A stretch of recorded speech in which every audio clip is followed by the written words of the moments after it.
Hello and welcome to the Game Theory Podcast over on YouTube. I'm your host, Sam Vecenie. With me in beautiful gold curtained Las Vegas, it's Matt Pennie.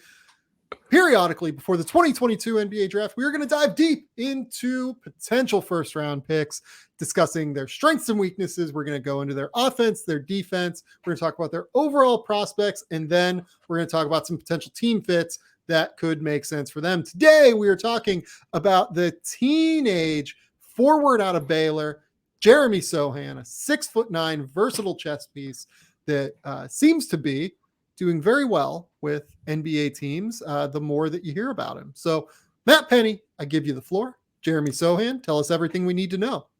The Baylor Bear did not measure at the combine, which we don't love over here, but we will say he's 6'9", 230 pounds, 9.2 points per game, 6.4 rebounds, 1.3 steals, 0.7 blocks, 47.4% from the field, 29.6% from three, 58.9% from the free throw line.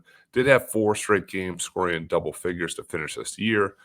Some of his highlights: 17-6 against TCU, 13-9 versus Oklahoma, and 15-11 versus North Carolina, where he also showed that positional versatility on defense throughout, and I would argue is his best prospect game of the year.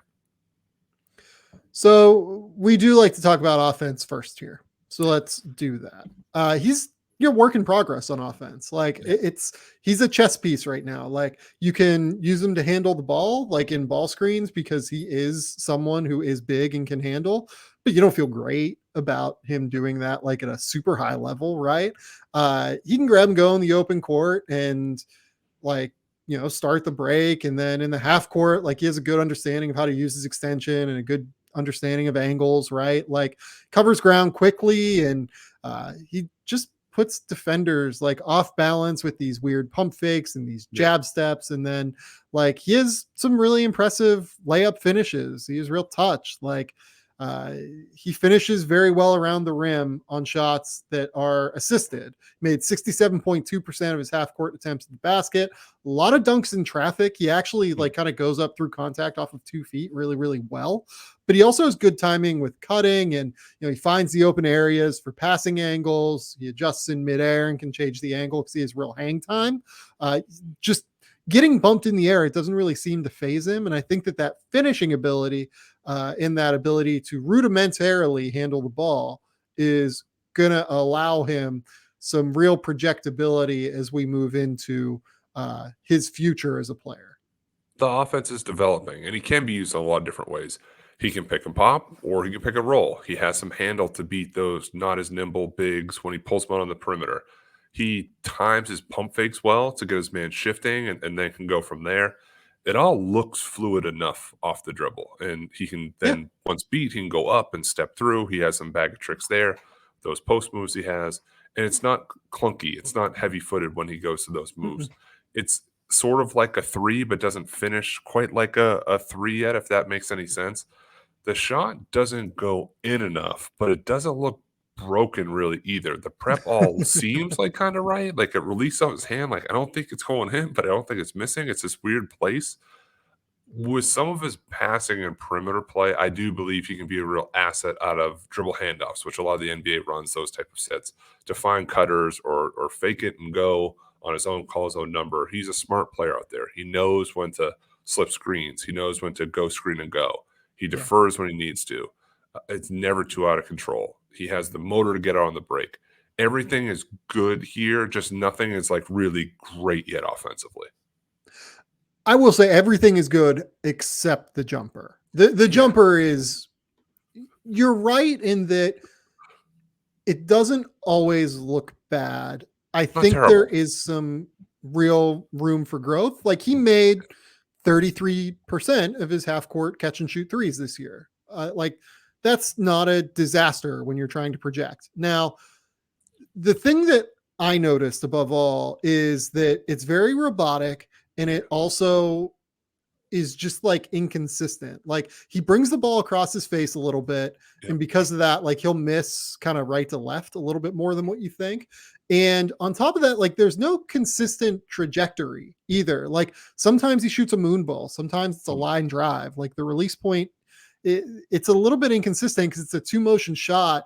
and it just like is like a little hitchy thing that he brings across his face. Like, it's weird. He's been a sub 60% free throw shooter throughout his career, but then you also see like kind of some touch occasionally. Like, I frankly don't know how to project his jumper. Like, it is a very difficult thing to figure out. Like, you really believe that the mechanics are fixable and workable, but the results like are kind of there at times, and then other results say no.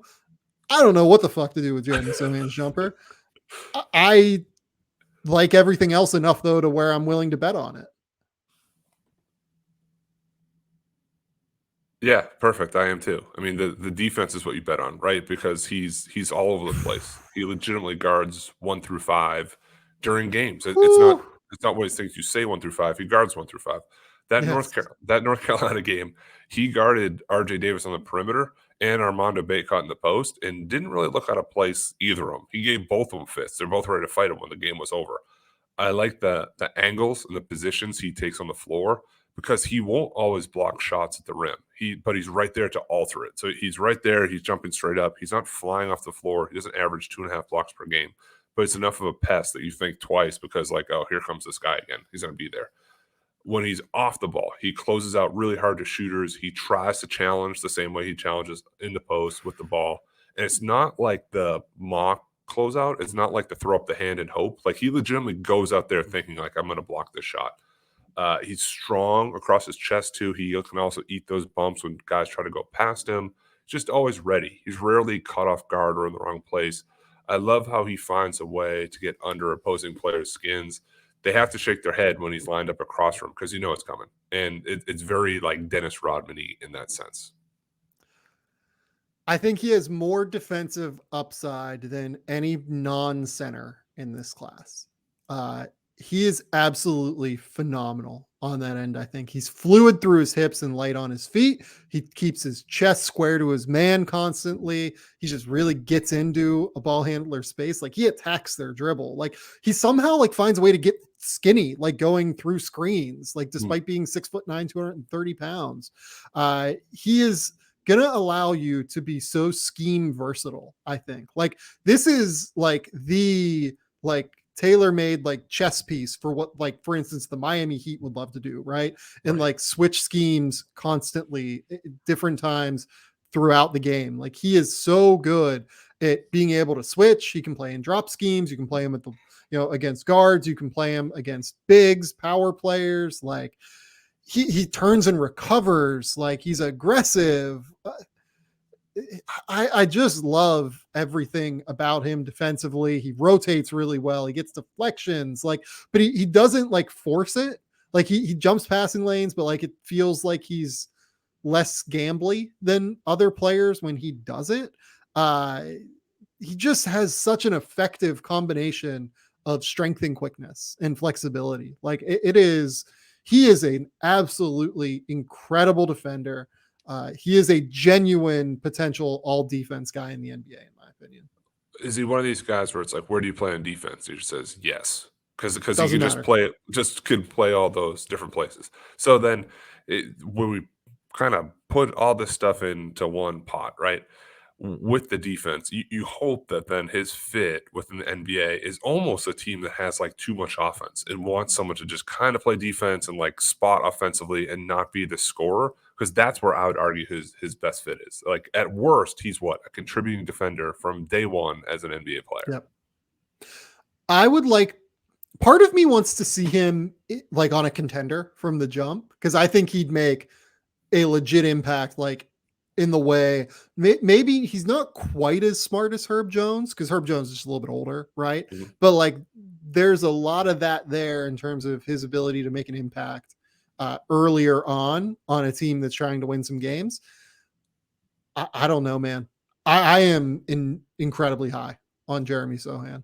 Like, I think that this is going to work. I think he has real upside to be like a shot creator if things really break right for him in terms of his handle, just because his ability to extend and finish and to separate from his man, just doing that with power.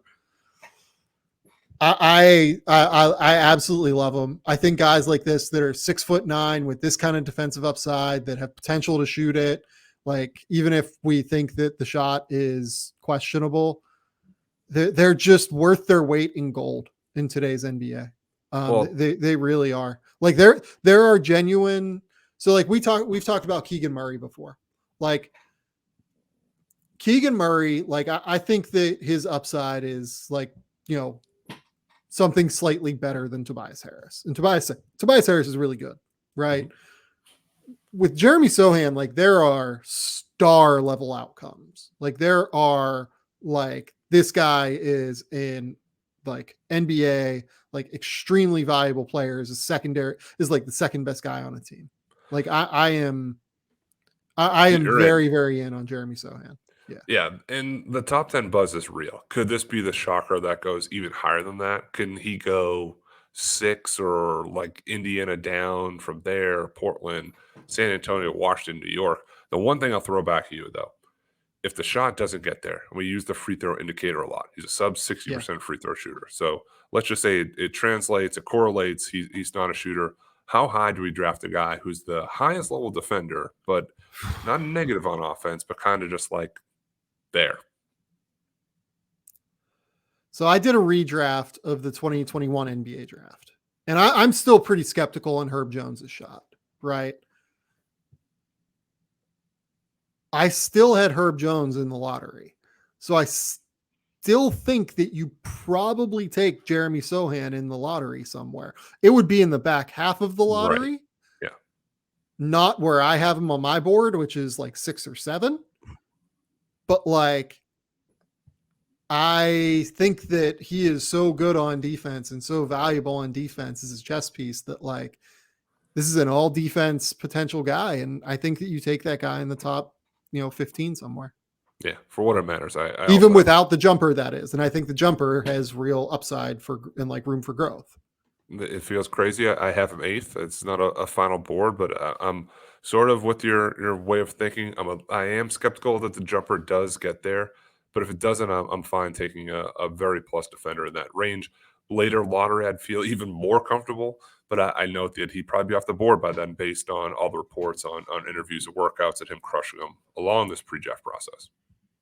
Yeah, and I think it's like important to note here as well. So what is the difference between him and someone like Isaac Okoro, right? He's just enormous. Like that's the difference. Jeremy Sochan is 6'9" or taller, has enormous arms, has like actual like real quickness and light-footedness, whereas Isaac Okoro, he can get a little bit heavy-footed, and he's 6'5", and he doesn't have crazy length. It's just so different in terms of the ability to defend 1 through 5, whereas Isaac Okoro like struggles with 4s occasionally. So to me, that's where like Jeremy Sochan is just a better prospect, I think, than Isaac Okoro on a real level. For Matt Pennie over there, I'm Sam Vecenie. This has been the Game Theory Podcast on YouTube. We will be back later this week with more. Until next time, we'll talk soon. Bye.